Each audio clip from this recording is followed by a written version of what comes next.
आप सभी का मेरे चैनल पर स्वागत है। आज हम लोग शुरुआत कर रहे हैं बेसिक इंग्लिश ग्रामर का और ये हमारा पार्ट 1 है। इसी प्रकार से मैं पार्ट 2, पार्ट 3, पार्ट 4 ये लाता रहूँगा और आपका ये बहुत मदद करेगा दो चीज़ में। पहला तो आप इससे ग्रामर आसानी से सीख जाओगे और ग्रामर में मैं इसमें ध्यान दे रहा हूँ पूरा टेंस पर। टेंस के अनुसार आप कैसे सेंटेंस को लिख सकते हो, कैसे आप टेंस के बाद एक्टिव पैसिव और उसके बाद नरेशन को आसानी से समझ सकते हो, इस चीज़ को मैं बताऊंगा। साथ ही साथ आपका दूसरा ये फ़ायदा होगा कि आप ऑन वर्ड्स में किसी भी क्वेश्चन का आंसर देना सीख जाओगे। तो चलिए शुरुआत करते हैं। इंग्लिश में प्रायः सेंटेंस जो होते हैं वो सब्जेक्ट, वर्ब और ऑब्जेक्ट के रूप में लिखे जाते हैं, जहाँ पर एस मतलब होता है सब्जेक्ट, एस मतलब सब्जेक्ट, ये देखिए कर्ता यानी कि जो काम को करे, भी मतलब वर्ब मतलब क्रिया मतलब कोई भी काम, ओ मतलब ऑब्जेक्ट यानी कि कर्म मतलब कि जिस पर क्रिया का प्रभाव पड़े। अब मैं यहाँ पे आपको कुछ बता देना चाहता हूँ वर्ब फॉर्म। ये वर्ब फॉर्म काफ़ी ज़रूरी है अगर आपको टेंस के बारे में पूर्ण जानकारी चाहिए तो, ठीक है। तो हम लोग देखते हैं। सबसे पहले देखिए गो मतलब होता है जाना। वर्ब टोटल वर्ब फॉर्म 5 प्रकार के होते हैं। वर्ब 1, 2, 3, 4, 5। वर्ब 4 में आपको बनाना होगा तो वर्ब के साथ ing लगा दीजिए और वर्ब 5 में वर्ब के साथ s या es लगा के आप आसानी से वर्ब 5 बना सकते हो। तो देखते हैं गो मतलब होता है जाना। इसी का वर्ब 2 होता है वेंट मतलब गया। गॉन मतलब जा चुका। गोइंग मतलब जा रहा और गोज GOES मतलब जाता है। इसी प्रकार से दूसरा राइट मतलब लिखना, रोट मतलब लिखा, रिटेन मतलब लिख चुका, राइटिंग लिख रहा और राइट्स मतलब लिखता है। फिर है सिंग मतलब गाना, सैंग गाया, संग गा चुका, सिंगिंग गा रहा, सिंग्स गाता है। इस प्रकार से आप आसानी से वर्ब फॉर्म को आप जान सकते हैं। इसके आगे मैं आपको सब्जेक्ट्स के बारे में बताता हूँ, ये भी काफ़ी ज़रूरी हैं जानने के लिए। तो सब्जेक्ट्स क्या होते हैं? सब्जेक्ट्स मतलब मैंने जैसा कि आपको बताया था कि होते हैं वैसे चीज़ जो कि काम को करते हैं। देखिए यहाँ पे ध्यान से, पहला आई का मतलब क्या हुआ? आई का मतलब हुआ मैं, आई का मतलब मैं, और इसके साथ हेल्पिंग वर्ब क्या हम लोग यूज़ करते हैं? तो इसके साथ हम लोग हेल्पिंग वर्ब यूज़ करते हैं एम का। एम मतलब होता है हूँ। इसी का पास्ट टेंस क्या होता है? वाज मतलब क्या होता है? था। और आई के साथ और हम लोग क्या यूज़ करते हैं? हैव। आई के साथ ही यूज होगा डू, आई के साथ वर्ब 1, वर्ब 2 और हैड। ये सब आई के साथ क्या क्या यूज होता है हेल्पिंग वर्ब टेंस के अनुसार, वो मैं यहाँ पे लिख दिया हूँ। इसी प्रकार से यहाँ देखिए ही मतलब वह पुरुष के लिए होता है, सी वह स्त्री के लिए, इट मतलब यह और वह किसके लिए? निर्जीव के लिए, नेम मतलब नाम और सिंगुलर मतलब एक वचन। ये सब एक ग्रुप के ही हैं और इनके साथ इज प्राय यूज होता है प्रेजेंट में। पास्ट में जाएंगे तो वाज। इसी प्रकार से has, does, verb 5, verb 2, had, ये सब कहाँ यूज होगा धीरे धीरे मैं विस्तार से आपको बताता चलूँगा। आप लोग बस पूरा वीडियो को देखिए। आगे देखिए है नेक्स्ट एक और ग्रुप आता है। इस ग्रुप में क्या चीज़ है? तो वी मतलब हम लोग, हम सब। यू मतलब तुम और आप दोनों होता है। तुम लोग, तुम सब। आप लोग, आप सब। दे मतलब वे लोग, वे सब। और प्लूरल मतलब बहुवचन मतलब एक से ज़्यादा। यानी कि सिंगुलर में अगर है आपका बॉय तो इसका प्लूरल क्या हो जाएगा? बॉयज़। ठीक है, ये सब आप लोग जानते होंगे। तो इनके साथ आर लगता है। आर का मतलब होता है इसी का पास्ट टेंस होता है वेयर मतलब थे, have, do, verb 1, verb 2, had. ये सब के बारे में हम लोग फिर आगे पढ़ेंगे। तो आगे हम लोग देखते हैं। अब देखिए अब टेंस पे आते हैं। तो टेंस जो होता है प्रायः 3 प्रकार का होता है। एक होता है प्रेजेंट टेंस, पास्ट टेंस और फ्यूचर टेंस। तो प्रेजेंट टेंस भी जो आपका होगा वो आपका होगा 4। कौन से होते हैं उसको देखते हैं। देखिए पहला है सिंपल प्रेजेंट टेंस। इसका स्ट्रक्चर होता है सब्जेक्ट प्लस वर्ब 1 या फिर वर्ब 5 और ऑब्जेक्ट। तो वर्ब 1 और वर्ब 5 कहाँ लगेगा? ये भी आपको ऊपर में जो चार्ट बताया गया था उसमें था। अगर नहीं तो मैं जब इसको विस्तार से आज बताऊंगा सिंपल प्रेजेंट टेंस को तो इसमें हम लोग समझ जाएंगे। दूसरा होता है प्रेजेंट कंटिन्यूअस टेंस, तीसरा प्रेजेंट परफेक्ट टेंस और चौथा होता है प्रेजेंट परफेक्ट कंटिन्यूअस टेंस। इनके सारे स्ट्रक्चर को मैंने बगल में सामने में लिख दिया है। आप वीडियो को पॉज करके इसे लिख सकते हो आसानी से। नेक्स्ट है पास्ट टेंस मतलब भूतकाल, जो काम हो चुका है, और प्रेजेंट टेंस मतलब कि जो काम हो रहा है। जैसे आप अभी वीडियो देख रहे हो तो वो प्रेजेंट टेंस। पास्ट टेंस मतलब भूतकाल, मतलब कि जो काम आप कर चुके हो। और फिर इसी प्रकार से पास्ट टेंस के भी 4 होते हैं। देखिए 1 2 3 4, इसका भी स्ट्रक्चर मैंने बगल में लिख दिया है। नेक्स्ट आता है आपका फ्यूचर टेंस। फ्यूचर टेंस मतलब भविष्यत काल, जो होने वाला है, जो आगे चलकर होगा। ये भी 4 होते हैं। तो आज के इस वीडियो में मैं आपको बताने वाला हूँ विस्तार से सिंपल प्रेजेंट टेंस के बारे में। तो सिंपल प्रेजेंट टेंस में होता क्या है वो देख लीजिए। इसमें हेल्पिंग वर्ब जैसे is, am, are, was, were, ये सब का प्रयोग कभी भी नहीं किया जाता है। दूसरा, हिंदी वाक्यों के अंत में ता है, ती है, ते है, यही सब का प्रयोग किया जाता है।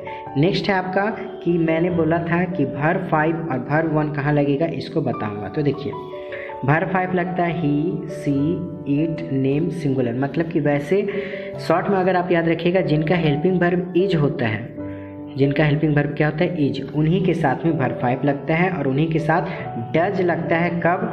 डज के साथ नॉट लगता है, वो भी नेगेटिव सेंटेंस जब आप बनाइएगा। सेम उसी प्रकार से जिसके साथ इज का प्रयोग नहीं होता है, जैसे आई, वी, यू, दे, प्लूरल, इन सब के साथ वर्ब 1 का प्रयोग होता है। और साथ ही साथ डू का प्रयोग होता है जब आप नेगेटिव सेंटेंस बनाते हो। डू और डज का और प्रयोग होता है कहाँ पे, इंट्रोगेटिव में। वो सभी मैं बताऊंगा, बस आप वीडियो को पूरा देखिए। आगे देखिए, अब मैं बताता हूँ सेंटेंस के अनुसार 4 प्रकार के सेंटेंस में मैं आपको समझाऊंगा, ताकि आपको हर एक प्रकार का सेंटेंस लिखना आसानी से आ जाए। पहला है एसर्टिव सेंटेंस। इसका स्ट्रक्चर होता है सब्जेक्ट प्लस वर्ब 1 या वर्ब 5 और ऑब्जेक्ट। तो शुरुआत करते हैं पहले एसर्टिव सेंटेंस से, ठीक है, देखते जाइए। एसर्टिव सेंटेंस में क्या है कि पहला है कि मैं विद्यालय जाता हूँ। मैं काम कर रहा, यानी कि सब्जेक्ट हो गया, तो आई हो गया। इसके बाद हमको पता लगाना है वर्ब 1 लगेगा या वर्ब 5 लगेगा। तो मैंने आपको एक क्लू दिया था, हिंट दिया था कि जिसका हेल्पिंग वर्ब इज होता है उसके साथ क्या लगता है वर्ब 5। यहाँ देखिए आई है, आई के साथ तो नहीं लगता है इज, आई के साथ एम लगता है, इसलिए यहाँ पे हम लोग क्या यूज़ करेंगे, वर्ब 1 को यूज़ करेंगे। तो हो गया आई, और वर्ब 1 गो का गो, जाना का होता है गो, और कहाँ जा रहे हैं, विद्यालय, तो आई गो टू स्कूल।